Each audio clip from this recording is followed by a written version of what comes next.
जय हिंद। स्वागत है आप सभी को इस वीडियो में, जिसमें आज हम क्लास 10th मैथ का त्रिभुज चैप्टर का प्रमेय 6.8 करेंगे। यह प्रमेय बहुत ही इम्पोर्टेंट है, क्योंकि यह प्रमेय अभी तक बोर्ड एग्जाम में लगभग 3 से 4 बार पूछा गया है और इस प्रमेय को हम लोग आसानी से भी सिद्ध कर सकते हैं। तो प्रमेय 6.8 क्या है? एक समकोण त्रिभुज में कर्ण का वर्ग शेष दो भुजाओं के वर्गों के योग के बराबर होता है। जैसा कि हम लोग जानते हैं कि पाइथागोरस प्रमेय क्या होता है, यानी एच का स्क्वायर यानी हाइपोटेनियस का स्क्वायर इक्वल होता है पी का स्क्वायर प्लस बी का स्क्वायर,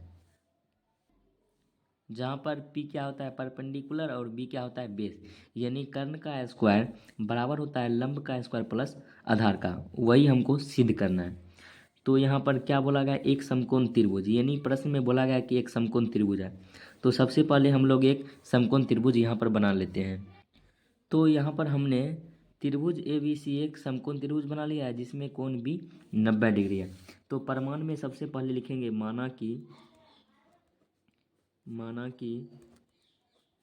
त्रिभुज ए बी सी एक समकोण त्रिभुज है, जिसमें कोण भी 90 डिग्री है, जिसमें एंगल भी कितना है 90 डिग्री है।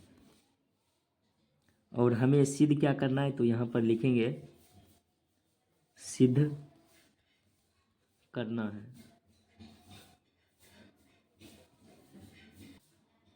सिद्ध करना है कि कर्ण का स्क्वायर यानी ए सी का होल स्क्वायर ये इक्वल होना चाहिए लंब यानी ए बी का स्क्वायर, और ये इक्वल होना चाहिए प्लस बी सी का स्क्वायर यानी योगफल के बराबर होना चाहिए।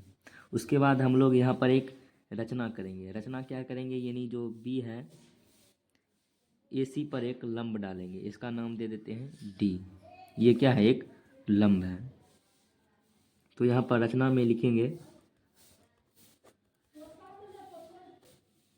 जो बी डी लंब है, बी डी लंब ए सी पर क्या क्या है खींचे हैं, खींचा। और उसके बाद हम लोग इसको सिद्ध करेंगे। तो यहाँ पर लिखेंगे सिद्ध। उसके बाद क्या करेंगे? यानी इसमें दो त्रिभुज में चलेंगे। सबसे पहले त्रिभुज ए बी सी तथा ए बी डी में। तो यहाँ पर लिखेंगे त्रिभुज ए बी सी तथा त्रिभुज बी डी ए में। तो इसको हमको समरूप साबित करना है इन दोनों त्रिभुज को। तो यहाँ पर सबसे पहले यहाँ पर त्रिभुज ए बी सी में कोण बी कितना है 90 डिग्री है, और त्रिभुज बी डी ए में कोण 90 डिग्री कोण है तो कोण डी है। तो यहाँ पर लिख सकते हैं कोण डी बराबर कोण बी बराबर कोण डी, और ये कितना है 90 डिग्री। और उसके बाद दोनों त्रिभुज में जो एक कोण है ये क्या है उभयनिष्ठ है। तो यहाँ पर कोण ए इक्वल टू कोण ए लिख सकते हैं, और ये क्या है उभयनिष्ठ है, यानी दोनों में क्या है कॉमन है।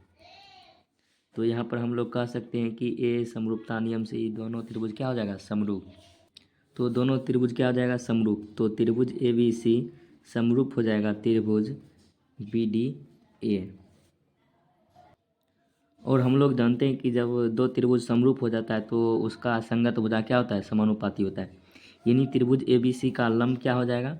तो लंब यहाँ पर हो जाएगा ए बी, यानी सबसे पहले इस त्रिभुज में लेंगे यानी बी डी ए में। तो इसका लंब क्या हो जाएगा? इस त्रिभुज के लिए ए डी लंब हो जाएगा। तो यहाँ पर लिखेंगे ए डी बटा, और त्रिभुज ए बी सी के लिए लंब कौन हो जाएगा? तो ए बी। तो लिखेंगे नीचे में ए बी यानी दोनों का लंब। और दूसरे त्रिभुज में यानी त्रिभुज बी डी ए में इसका कर्ण कौन हो जाएगा? तो ए बी हो जाएगा, क्योंकि 90 डिग्री के सामने वाली भुजा को हम लोग क्या कहते हैं कर्ण। तो कर्ण हो जाएगा ए बी, और इसका कर्ण क्या हो जाएगा ए सी हो जाएगा। और यहाँ पर अब क्या करेंगे? अब इसको क्रॉस मल्टीप्लिकेशन कर देंगे यानी A B into A B, और यहाँ पर ये हो जाएगा ए डी इंटू ए सी। तो इसको गुना करेंगे तो ये हो जाएगा ए बी का होल स्क्वायर, और यहाँ पर इसको लिख सकते हैं ए डी इंटू ए सी लिख सकते हैं। जिस प्रकार यहाँ पर किए थे यानी इन दो त्रिभुज में गए थे, अब उसी प्रकार त्रिभुज ए बी सी तथा त्रिभुज बी सी डी में जाएंगे। तो यहाँ पर लिखेंगे इसी प्रकार दोनों त्रिभुज क्या हो जाएगा, इसी प्रकार समरूप हो जाएगा, यानी त्रिभुज ABC समरूप हो जाएगा त्रिभुज BCD में। तो हम लोग जानते हैं कि जो त्रिभुज समरूप होता है तो उसका संगत भुजा क्या होता है, समानुपाती होता है। यानी अब इसका लंब लेंगे तो इसका लंब क्या हो जाएगा, DC हो जाएगा, और इसका लंब क्या हो जाएगा, AB। तो यहाँ पर सबसे पहले इसका कर्ण का अनुपात लेंगे, तो यहाँ पर त्रिभुज BCD में कर्ण कौन है, 90 डिग्री के सामने वाली भुजा को क्या कहते हैं, कर्ण। तो BC कर्ण हो जाएगा और इसका कर्ण क्या हो जाएगा, AC। तो यहाँ पर लिखेंगे BC अपॉन AC। उसके बाद इसका लेंगे आधार, तो इसका आधार क्या है, CD है, और इसका आधार क्या है, BC है। तो यहाँ पर लिखेंगे CD बटा BC। अब फिर यहाँ पर भी क्रॉस यानी गुना कर देंगे, तो यहाँ पर ये हो जाएगा B इंटू बी, और इधर हो जाएगा CD इंटू AC।